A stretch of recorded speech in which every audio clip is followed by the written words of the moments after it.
दुनिया के 44 देश घूम लिए। इसी क्षण भी अगर भगवान वापस बुलाए और ऊपर बुला के पूछे कि तेरे सत्कर्मों के कारण तुझे देश चुनने का अवसर दिया जाता है, तो मैं दुनिया के सारे देश छोड़कर फिर यही चुनूंगा जहां की मिट्टी में गोपाल लेटा है। कृष्णा मैं नहीं जानता कि आज के युद्ध का परिणाम क्या होगा, पर मैंने जो शिक्षा अपने भांजे को दी है, मैं ये दावे के साथ कह सकता हूं कि महाभारत के रण में जीते या हारे कोई भी, लेकिन सबसे बड़े और उज्जवल योद्धा के रूप में मेरे भांजे का नाम लिखा जाएगा। महाभारत में जब जब पढ़ता हूं, युद्ध का एक एक दिन बढ़ता चला जाता है और मुझे कृष्ण के ऊपर बेचैनी प्रारंभ हो जाती है। मुझे लगता है अब तो कूदो, अब तो करो, अब तो कुछ करो। वो कुछ भी हो जाने देते हैं। जब नारायण श्रीहरि ऊपर से नीचे चले, राम के अवतार के बाद मर्यादा पुरुषोत्तम बड़े ठाकुर के अयोध्या से विदा होकर साकेत पहुंचने के बाद ये योजना बनी कि अब छोटे ठाकुर को नीचे भेजा जाए, तो सारे देवी देवता, सारे नक्षत्र भी पृथ्वी पर चलने के लिए आतुर हुए। सदा ऐसा होता है। शेषनाग आ गए थे लक्ष्मण के रूप में, सब लोग नीचे आई जाते हैं। सूर्य भी तैयार हो गया, इंद्र भी तैयार हो गए, सबने अपने अपने अंश भेजे पृथ्वी पर। इंद्र का अंश कौन है? अर्जुन है। सूर्य का अंश कौन है? कर्ण है। एक देवता ऐसा था जिसने कहा जी मैं तो जा नहीं रहा, तो भगवान ने कहा अपने लड़के को भेज दे। उसने कहा मेरे को तो अपने लड़के से बहुत प्यार है, मैं तो भेजूंगा नहीं, और मैं इतने दिन दूर कैसे रहूंगा, मेरा बेटा तो इतना सुंदर है। वो देवता था चंद्रमा। इस चंद्रमा को शुरू से ही शिकायत रहती है। अच्छा, भगवान का तो वंश था। भगवान ने कहा कि अजीब आदमी है तू, हमारे ही घर के लोग नहीं जाएंगे तो दुनिया क्या कहेगी। सूर्य अपना अंश भेज रहे हैं कर्ण के रूप में, इंद्र अपना बेटा भेज रहा है, अंजनी कुमार अपने दोनों बच्चे भेज रहे हैं नकुल सहदेव के रूप में, धर्मराज स्वयं उपस्थित हो रहे हैं युधिष्ठिर के रूप में, और तू नहीं चलेगा ना तेरा लड़का चलेगा।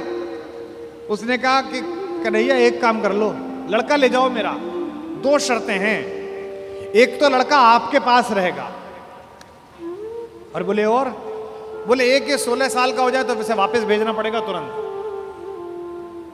चंद्रमा का वो पुत्र क्या बन के आया? कृष्ण का प्राणों से प्रिय भांजा अभिमन्यु बनकर उपस्थित हुआ, चंद्रमा के पुत्र के रूप में जन्म लिया। और भगवान का अगर कोई योग्यतम शिष्य है जिसने भगवान से शस्त्र विद्या सीखी है, वो अर्जुन का बेटा अभिमन्यु है। अपने पिता की तेजस्विता से भी वो आगे है। इस समय दुनिया की IVF लैब्स ये बता रही हैं कि प्रसव के काल में जो कुछ सुना पढ़ा गया है उसका बच्चे पर असर पड़ता है। और हमारे यहां हजारों वर्षों से माएं प्रसव के दिनों में गीता का पाठ कर रही हैं, बाल गोपाल का चित्र सामने लगा के रखती हैं कि उनके घर में भी कन्हैया जैसा बालक पैदा हो, राधा रानी जैसी बिटिया पैदा हो। यह हम सब का मन है, पहले से परंपरा से आया है हमारे यहां। तो चंद्रमा ने अपने पुत्र को अभिमन्यु बनाकर भेजा। एक दिन ऐसा आया महाभारत के युद्ध में, जब योजना पूर्वक कुरुक्षेत्र के मैदान से खींचकर अर्जुन को अलवर की तरफ ले जाया गया, मत्स्य प्रदेश की तरफ, विराट की नगरी की तरफ। अर्जुन युद्ध की सीमा क्षेत्र के बिल्कुल आखिरी हिस्से पर पहुंच गया, जहां से सूर्यास्त से पहले लौटना संभव नहीं था। अब यह पांडवों के शिविर में चर्चा का विषय बना कि ये जो चक्रव्यूह सजा दिया गया, इसे तोड़ेगा कौन? किसी को नहीं आता तोड़ना, इसमें घुसना ही नहीं आता, केवल अर्जुन को आता है। तब अभिमन्यु ने कहा कि ताऊ जी मुझे इसमें घुसना आता है, क्योंकि जब पिताजी मां को यह बात सिखा रहे थे तो मैं गर्भ में था और मैंने ये विद्या सीखी थी। तो बोले बेटा बहुत अच्छा है, फिर निकलना भी आता होगा? बोले नहीं, जब तक उन्होंने इससे बाहर आने का मार्ग बताया तोड़ने का, तब तक मां सो गई, तो मैं बाहर निकलने का नहीं सीख पाया। सारे चाचाओं ने और ताऊओं ने कहा कोई बात नहीं बेटे, तू तोड़ दे, निकाल तो हम लेंगे। भाई महाबली भीम, जिसकी एक मुष्टिका से विंध्याचल के पर्वत छोटे हो गए, जहां जहां उसका पैर पड़ा हिंदुस्तान में 1 लाख जगह है जहां भीम बैठिका है, जिस पत्थर पे चले जाओ बड़ा सा गड्ढा है, बोले ये भीम का पांव रख पड़ा हुआ है। ये देश महान है। इस देश में 2-3 जगह हर जगह मिलती हैं माता सीता की रसोई, जहां जाओ वो मां की रसोई मिलती है।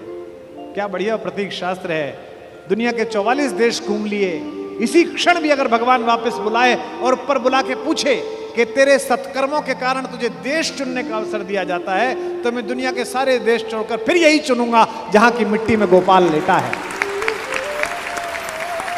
जहां के पर्वत पर्वत पर हमारी मां ने भोजन बनाकर उन पर्वत श्रृंखलाओं को तपस्या का केंद्र बना दिया है, जिसके रेणु रेणु पर अपने चरण रखकर राघवेंद्र सरकार भगवान श्री राम मर्यादा पुरुषोत्तम ने और लीलाधर योगेश्वर कृष्ण ने जिसे चंदन बना दिया है। भगवान चुप रहे, किसी ने उनकी सलाह न ली।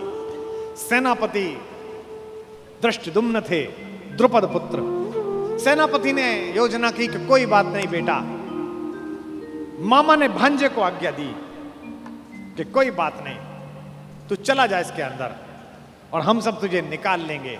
इतिहास गवाह है, तारीख गवाह है कि अभिमन्यु ने उस चक्रव्यूह को तोड़ा और चक्रव्यूह के दूसरे चक्र में ही पांडवों की सेना को बाहर कर दिया गया और चक्रव्यूह में वो अकेला रह गया।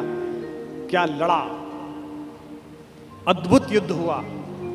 सुनते हैं कि इंद्र माताली से, जो उसका सारथी है, जो उसका ड्राइवर है, उससे बोला कि रथ लेकर चलो। उसने कहा अभी तो दिन पूरा चढ़ा हुआ है, मैं कैसे आऊं? उसने कहा देखने आओ कि युद्ध कितना सुंदर हो रहा है। अभिमन्यु जिस दिन जा रहा था लड़ने के लिए, उसने सबके पैर छुए। युधिष्ठिर ने कहा जीते रहो मेरे लाल। धृष्टद्युम्न ने कहा जीते रहो मेरे बेटे। चाचाओं ने, नकुल ने, सहदेव ने गले लगा लिया अपने भतीजे को और कहा जीते रहो। जब उसने मामा के पैर छुए, कृष्ण के पैर छुए, तो कृष्ण ने कहा यशस्वी भाव।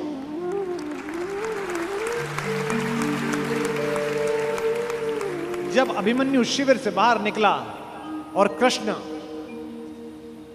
देखने लगे,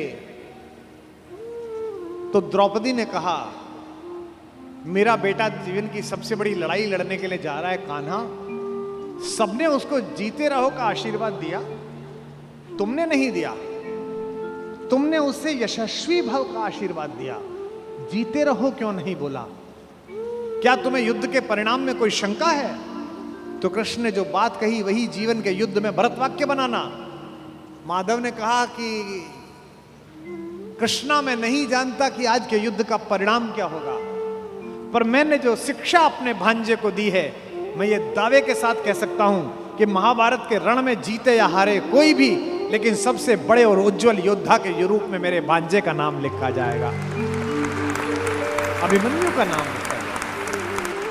कर्ण ने कहा कि युद्ध के बाद 5 बेटे जीवित रहेंगे, अर्जुन के अलावा किसी पर हथियार नहीं उठाऊंगा। अर्जुन मिलेगा तो छोड़ूंगा नहीं, अर्जुन मर गया तो युद्ध समाप्त करवा दूंगा, तब भी तेरे 5 बेटे जिंदा रहेंगे। खुलकर कहूंगा ये मेरी मां है। और अगर अर्जुन का दाव चल गया मां, तो तुझे पता और मुझे पता कि हम मां बेटे हैं, तेरे 5 बेटे जिंदा रहेंगे। जा मां, मैं तुझे वरदान देता हूं, तू दान दान रही किंतु क्यों माता, पुत्र ही रहेगा सदा जगत में दाता। मैं ही देता रहूंगा, दुनिया तो उससे सदा सभी कुछ लेगी, पर क्या माता भी उसे कभी कुछ देगी।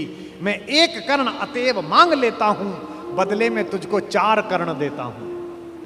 छोड़ूंगा मैं तो कभी नहीं अर्जुन को, तोड़ूंगा कैसे स्वयं पुरातन प्रण को, पर अन्य पांडवों पर मैं कृपा करूंगा, पाकर भी उनका जीवन नहीं हरूंगा। और जिन्होंने महाभारत पढ़ी है उन्हें पता है कि जब कर्ण सेनापति बना, उस दिन उसने 4 पांडवों को 5 बार पकड़ के छोड़ दिया। भीम तो उसके रथ के आगे आके नृत्य करने लगा, गुस्से में रोता हुआ कि मुझे अपमानित करके छोड़ता है, मैं क्षत्रिय हूं, मेरा वध कर मुझे मार दे। और गालियां बकने लगा, तू सूत का पुत्र है, तुझे क्या पता कैसे लड़ा जाता है। भीम के रथ को तोड़ दिया अपने तीरों से कर्ण ने। उसी कर्ण को इन्होंने, जो पीछे खड़े मुस्कुरा रहे हैं, बिना शस्त्र के मरवा दिया। उसके हाथ में कोई धनुष नहीं और मरवा दिया। अर्जुन से कहा मार, अभी मार।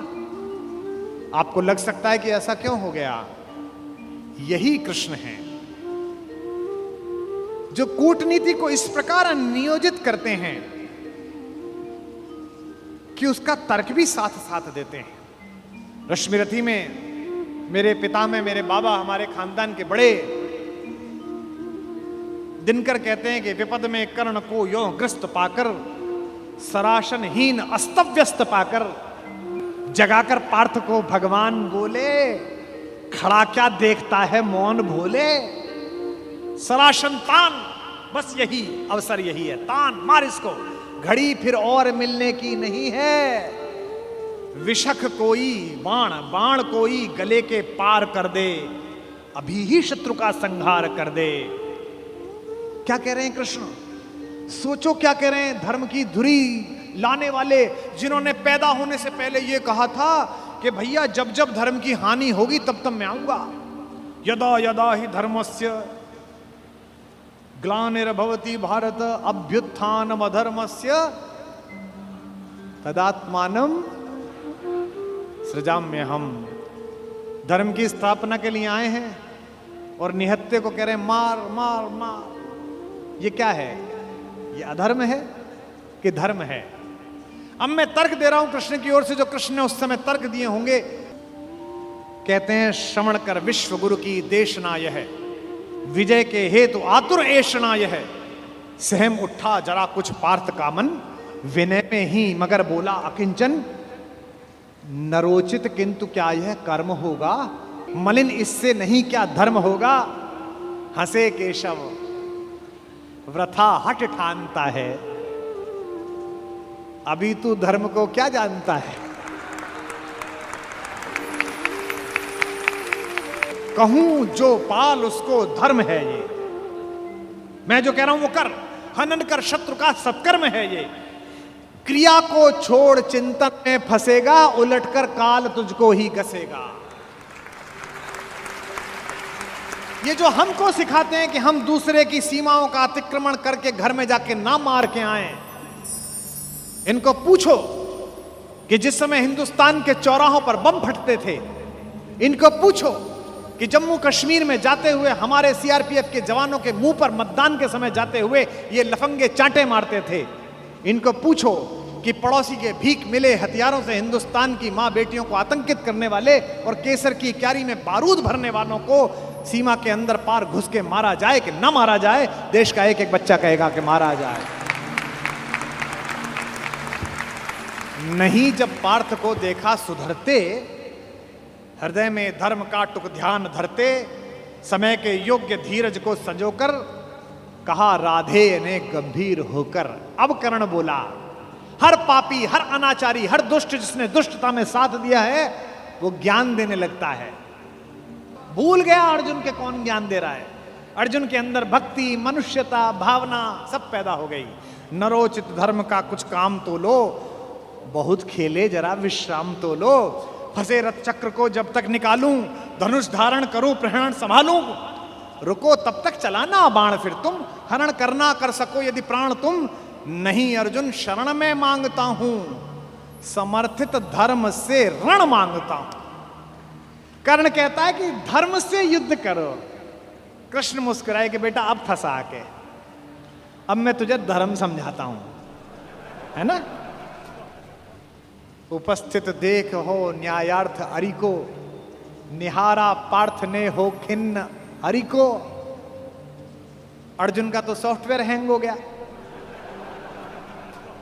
इसे मारूं कि ये जो कह रहा है धर्म वो पालू। और जब सॉफ्टवेयर हैंग हो जाए तो क्या करना चाहिए? जब तुझसे ना सुलझे तेरे उलझे हुए धंधे, भगवान के इंसाफ पर सब छोड़ दे बंदे। खुद ही तेरी मुश्किल को वो आसान करेगा, जो तू नहीं कर पाया वो भगवान करेगा।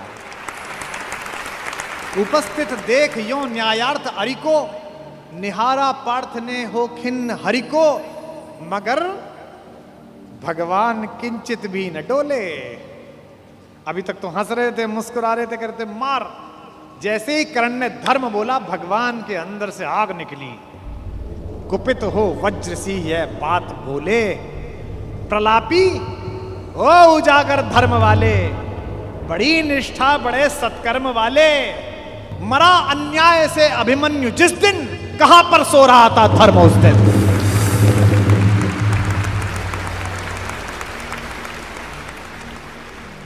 मरा अन्याय से अभिमन्यु जिस दिन, कहां पर सो रहा था धर्म उस दिन। हलाहल भीम को जिस दिन पड़ा था, कहां पर धर्म उस दिन यह धरा था। लगी थी आग जब लाक्षा भवन में, हंसा था धर्म ही क्या तब भुवन में। और एक पंक्ति, बेटे पे आ जाए, पत्नी पे आ जाए और मां पे आ जाए तो खून खौल जाता है। अर्जुन का खून खौला रहे हैं भगवान मेरे।